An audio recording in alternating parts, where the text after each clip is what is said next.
Bueno, voy a hablar entonces sobre el procesamiento de los textos clínicos en la era de los grandes modelos de lenguaje que nos tienen revolucionados desde hace fines del año pasado. Eh, Esto en un contexto de un proyecto que se llama Argot, del Hospital Italiano, que comenzó antes de la pandemia, se vio interrumpido de alguna manera después de la pandemia y ahí puse el video que no lo tenía, no sé si me ve.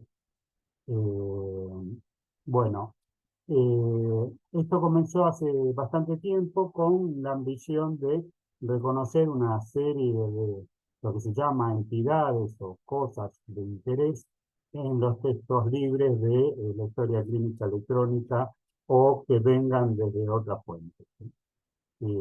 ¿Sí? Parte de los problemas para reconocer o de las cosas que uno quisiera reconocer con las enfermedades y los síntomas que puede tener un paciente, los procedimientos que se le van a hacer, o se le hicieron, los signos vitales, alergias, las prescripciones, sean fármacos, interconsultas o prácticas.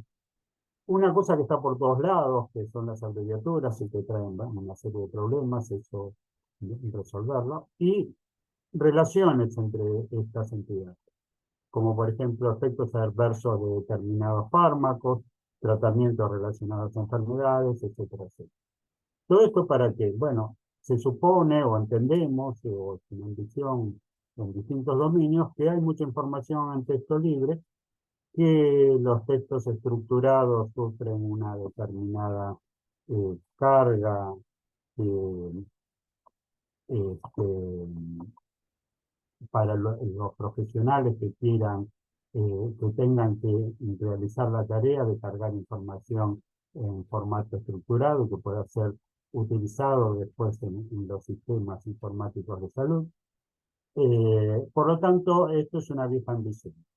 El proyecto Argot empezó hace, como ya lo dije, unos años y hasta el año pasado, o fin del año pasado, nosotros no considerábamos incorporar algo como modelos generativos o los modelos que surgieron anteriormente. Buena parte del proyecto Argot se basaba en usar terminología, es decir, usar todo el conocimiento que ya estaba codificado porque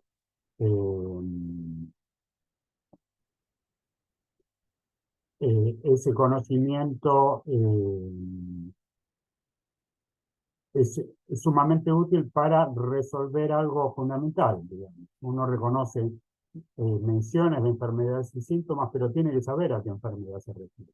De la misma manera que si uno reconociera personas, ¿sí? Las personas que tiene que reconocer, tiene que saber, por ejemplo, si estamos hablando de George Bush padre o George Bush hijo o John Fitzgerald Kennedy, la persona o el aeropuerto.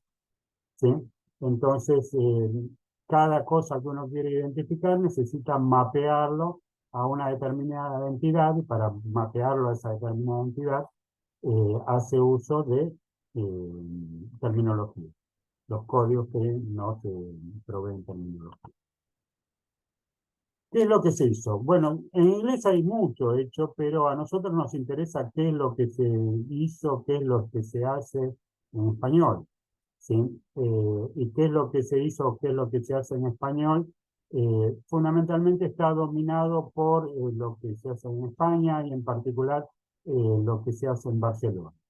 Está el Centro de Supercomputadoras de Barcelona, que se dedica hace unos cuantos años al procesamiento de textos, y generaron un conjunto de modelos de lenguaje, no de modelos de lenguaje generativos, sino de otros modelos de lenguaje para el dominio biológico y clínico, y generaron una serie de challenges o competencias para fomentar, digamos, el desarrollo de algoritmos, el desarrollo y ver qué tipo de resultados se obtienen.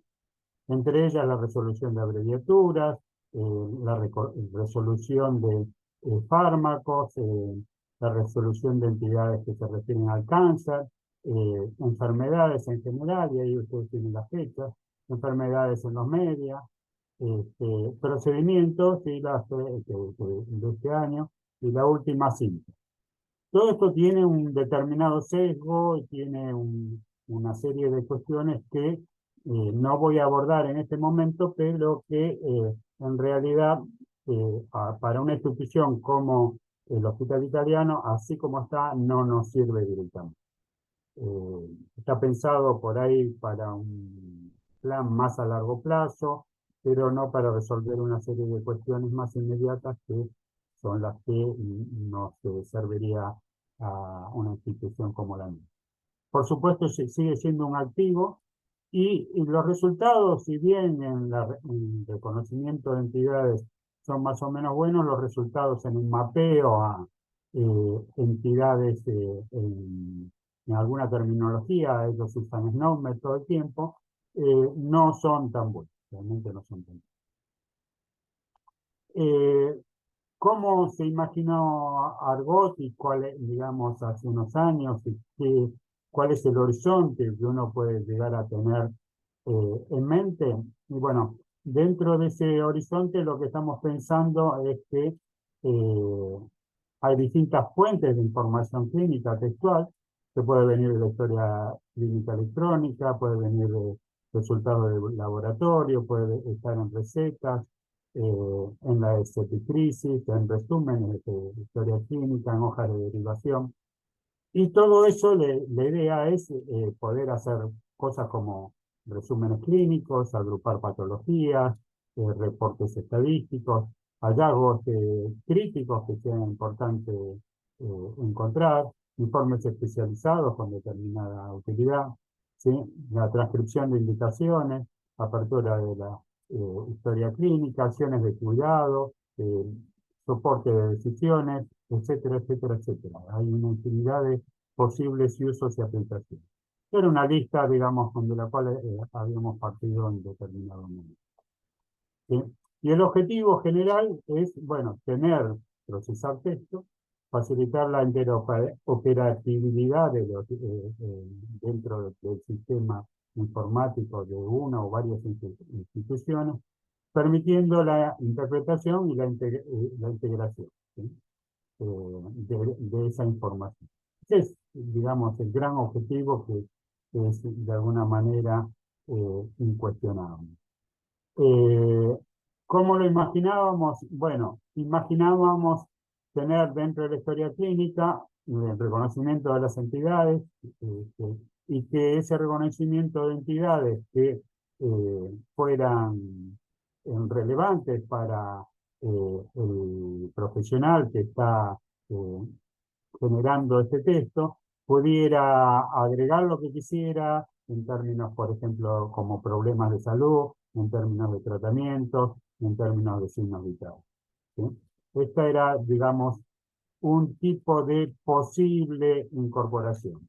Eh, Hay distintos sistemas en Estados Unidos que hacen cosas semejantes. Quizás el más conocido es la Clínica Mayo, que ya hace muchos años que hace este tipo de cosas, y no usando, digamos, hasta eh, por lo menos 3 o 4 años atrás que nosotros veníamos siguiendo qué era lo que hacían, no había tanto uso de modelos de lenguaje detrás de lo que ellos tenían, ¿sí?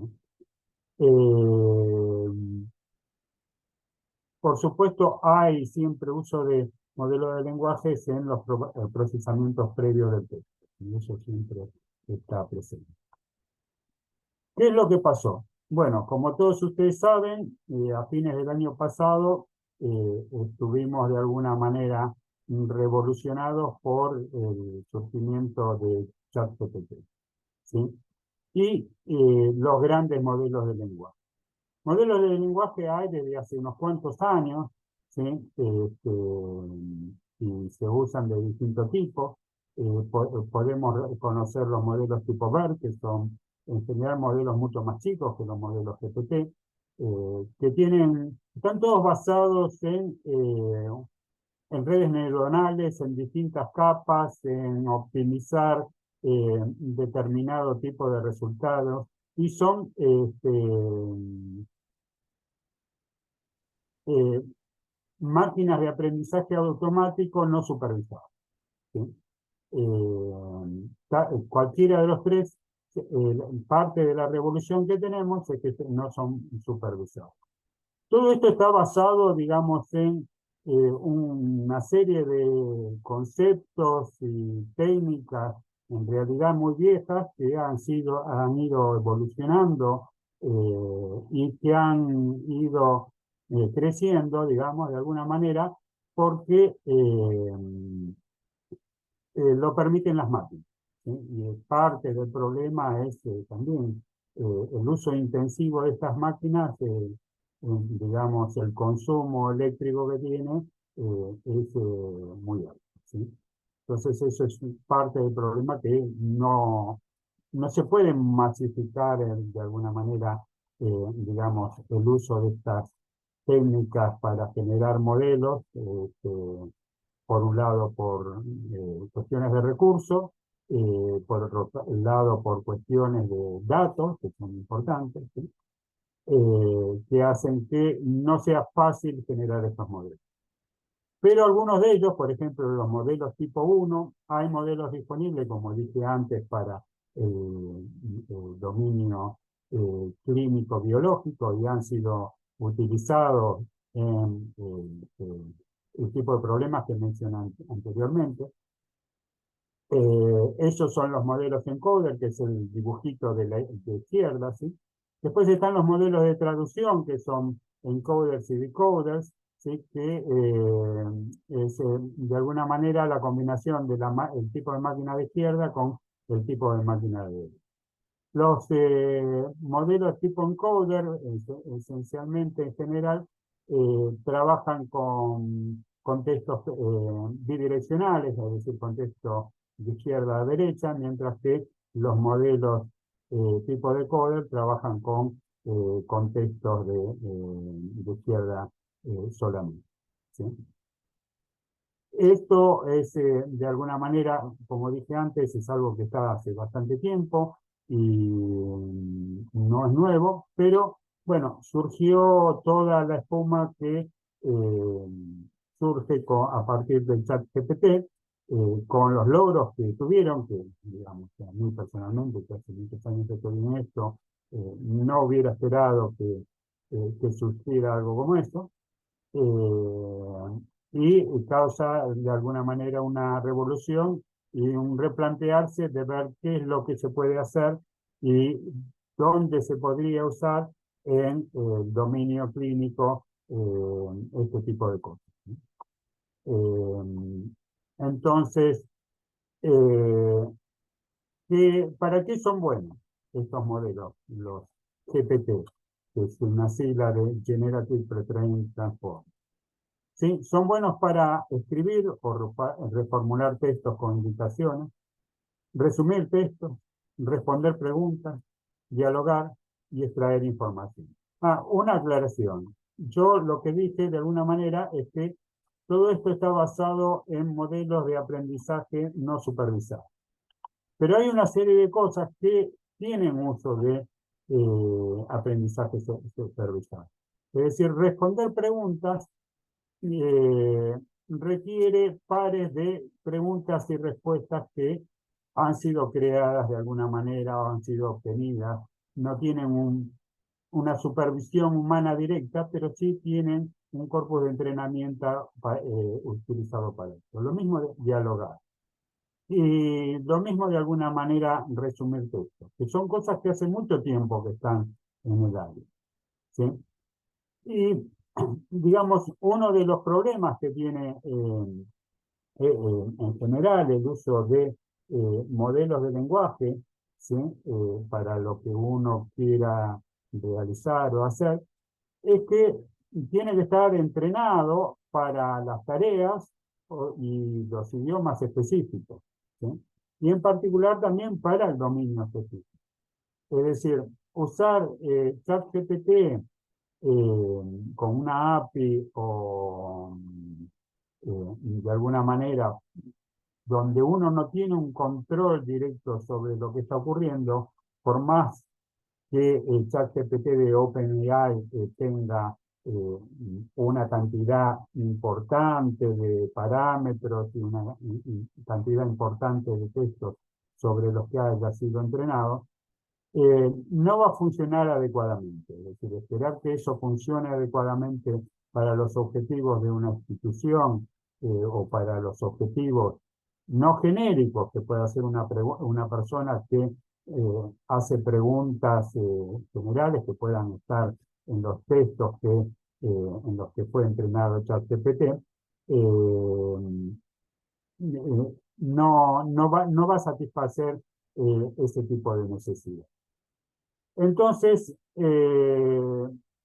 otra de las cosas que hay es que, además de el ChatGPT de OpenAI, que surgió el año pasado, eh, hay otras alternativas, y alternativas open source que están disponibles, y todo esto es muy dinámico, cambia muy rápido, y demás.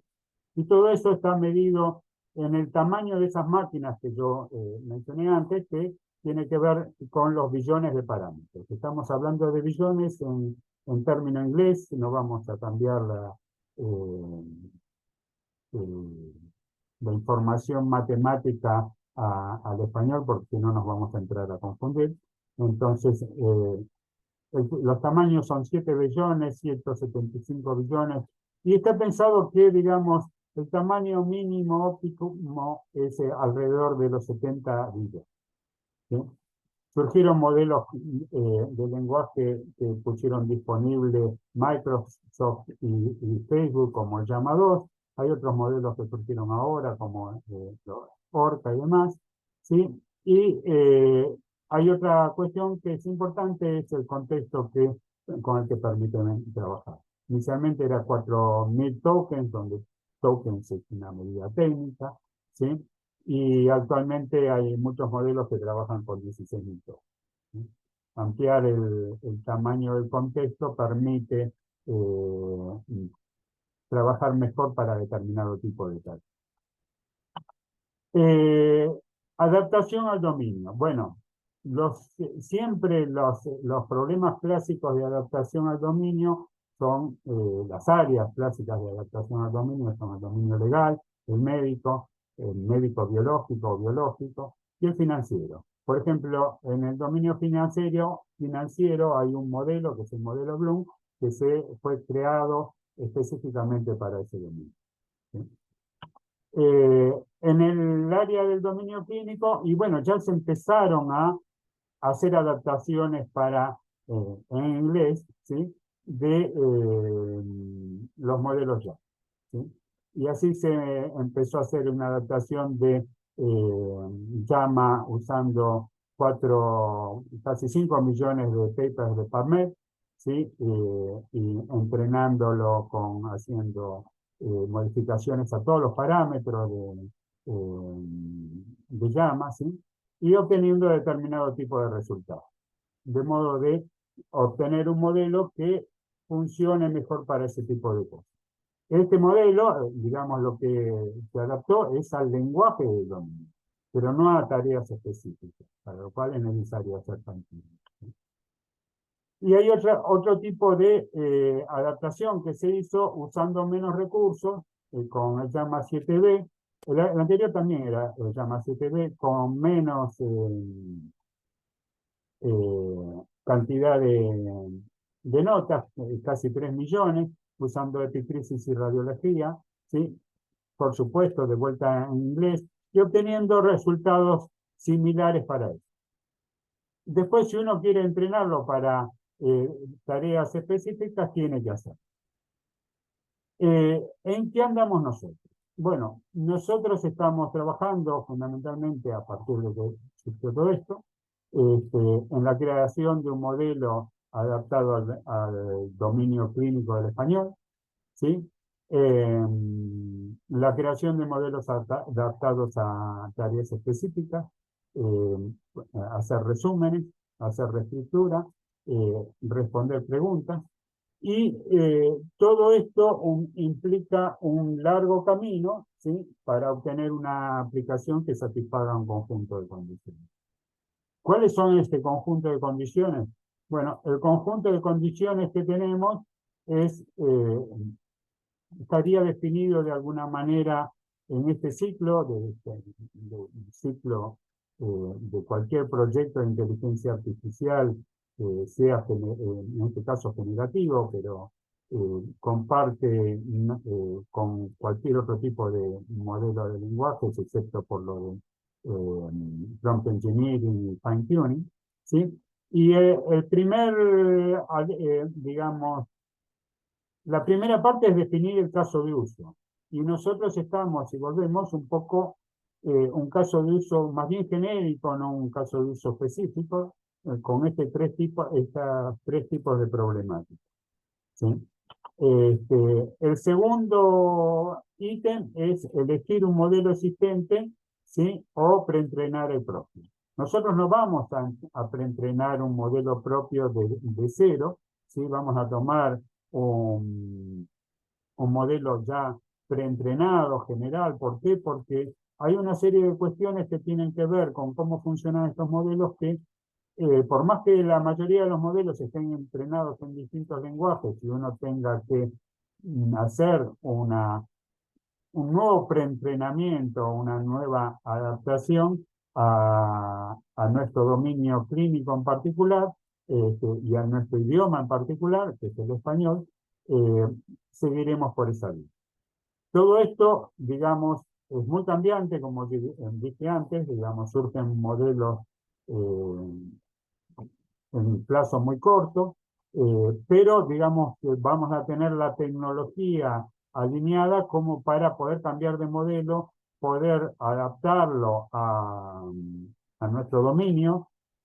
Tenemos los datos suficientes como para hacer las adaptaciones y después haremos, digamos, muy probablemente en muchos casos fine tuning completo, ¿sí? Y poder obtener un modelo que sea lo suficientemente potente y genérico como para hacer ese tipo de tareas. Eh, Parte del problema de la integración de una aplicación, que es lo último que estamos viendo, eh, no, no estaría dado porque tendremos que ir en distintos ciclos para ir refinando cuál es el caso de uso específico que se adapte a nuestra institución y a otras instituciones a las cuales probablemente tengamos que darle servicio, ¿sí? Bueno, eso es todo.